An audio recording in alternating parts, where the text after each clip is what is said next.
I want to show you guys how to set up Etsy listing variations. This is one of the most common questions that I get because it is a little tricky because Etsy only allows you to set up 2 variations. So if you have more than 2 variations, it becomes a little bit tricky and you have to combine things and do things a specific way.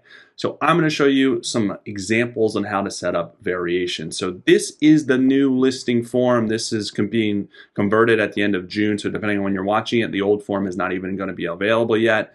So it's best to get used to this new form. So we're in a new listing, and at the top here are different tabs. We're going to hit on the variations tab, or you can just scroll down to variations. Both ways work. Here is the variations. We're going to hit add variations. So it will allow us to check one of these according to whatever category we put in here. I put in necklace, so it's giving me things related to a necklace. I always do custom because I want to type in a specific word and I don't want to have to find what I'm looking for. So I always do create your own and just type in the name of the variation. Do what you want, but that's what works well for me. So for this example, I'm going to do a necklace and we're going to do 2 variations. We're going to do the actual material, which is gold, silver, bronze, and then we're going to do the length, which is, however many inches. That's going to be the 2 variations that I'm going to set up. So I'm going to do create your own, which is going to be the title of the variation, which is going to be material. And then you can click this to link photos to this variation if you have photos. So if you're doing gold, silver, bronze, you can link that. So when they hit the actual gold, it'll pop in the gold necklace, bronze, it'll pop in the bronze necklace. It's more customer friendly if you have those pictures. So I would definitely suggest doing that. So we're going to type in the actual gold, silver, bronze here. Gold, add that, silver, add that, bronze, add that. So those are those 3 variations for the material, or probably metal is probably better. You guys probably aren't gonna like material, metal. All right, so we're gonna hit done. That's our first variation. The second variation is gonna be, I'm gonna create my own again. This is gonna be the length. And then we're just gonna do, I wanna put in some, this isn't my niche, but I'm gonna put in random lengths, 13 inches, which is probably too small, but whatever. 14 inches, 15 inches. So those are my lengths here. I'm gonna hit done. So then we got metal, and so they can choose the gold, silver, bronze, and then the length. Here's where it could get a little tricky. You can do prices vary, quantities vary, SKUs vary. I only use prices vary because it's more expensive, especially in this case. Obviously gold's gonna be more expensive than silver and bronze. So in that, most of the time you're going to only do, if none of them vary, then the price will always be the same. So if none of them vary, we hit apply. The cost is what it is, whatever you set the cost at. But if the prices do vary, we can do for metal and length. We can do for just metal or just length. So we're going to do metal and length, and you'll see, all right, so for a gold 13-inch necklace, it's this price. I can put them whatever I want. So you can make the length make it cost more. And then the silver is a little bit less.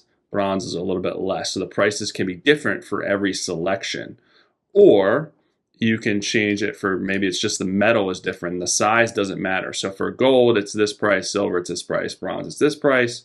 No matter what length they pick, it's going to be one of these prices. So you can do that. Now you can do quantities vary too for metal and length. Maybe you only have certain quantities available. You can do that. Or if you can make these as much as, if you can make stuff over and over, I wouldn't mess with the quantities. That really doesn't matter. So we can turn that off. So really the only one they're probably going to use is prices, SKUs.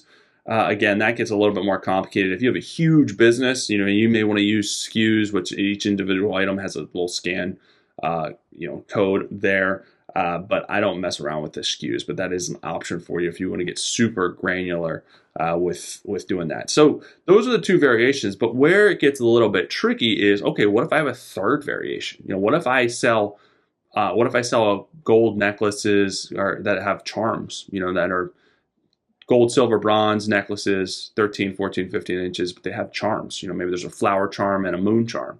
How would I do that? I'm like, I can't fit that anywhere. It doesn't let me do that.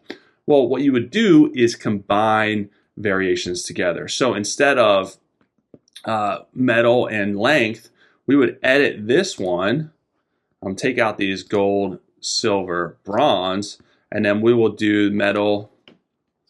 We'll change it so people know when they buy, and charm selection. And then you can add the picture so it'll make more sense. So then we would just do gold, with flower. So gold with flower charm. Now there's a character limit here, so you got to be a little careful. That's why pictures are important. Gold with moon charm. And then you would do it silver with flower, silver with moon. We're not going to do bronze for this example, but you guys get my point. So we're combining two variations together. We're going to click done. And then when you do prices vary, you can see this becomes a lot of different selections. There's a lot of variations in here that they can select from, which is fine. It's going to, in terms of the buyer, it's going to be a drop down. So again, if your prices do change, you're going to have to add all these prices. If you don't want it to, maybe it's just the, again, just the length changes or just the metal and charm changes, the length doesn't matter, then it becomes a lot less, because no matter what length they choose, this is the only change, gold or the silver. So you have that option, the flexibility there. If you don't want, if all your prices are the same, then it becomes really easy. It's whatever price you set down here, wherever you put the price in. So I'm not going to put the price in the variations. All right here. So whatever price you set, no matter what variation they choose, it's going to be this price that you set. But if the prices are different, then you would set the prices inside the variation. Now, if you have 4 variations, again, it gets a little bit more complicated. You would have to basically combine a bunch of different variations together and give those different selections. There's a certain point where you may not want to include that many. You may have to break it out into separate listings, which could help you set it up a little bit better. You can also use the personalization section to add in additional information as far as a variation, but people do get confused. For example, if you sell shirts, you have a color, and then you also have sizing, but then you also have design. All right, this could get a little confusing. So you may want to do size and color, or size and design. That's the way that I believe I set it up. Size, and then they pick their design, and then the color is where they put in the personalization section. You make it mandatory, and you say, look at the pictures section of my listing, put in what color you'd like. That's one way that you can do it, but people don't read and they will do it wrong. So that can get a little confusing. But for me, it works because I have certain listings where I have 6 different sizes, 4 or 5 different designs, and then also, excuse me, then also I have like 6 colors.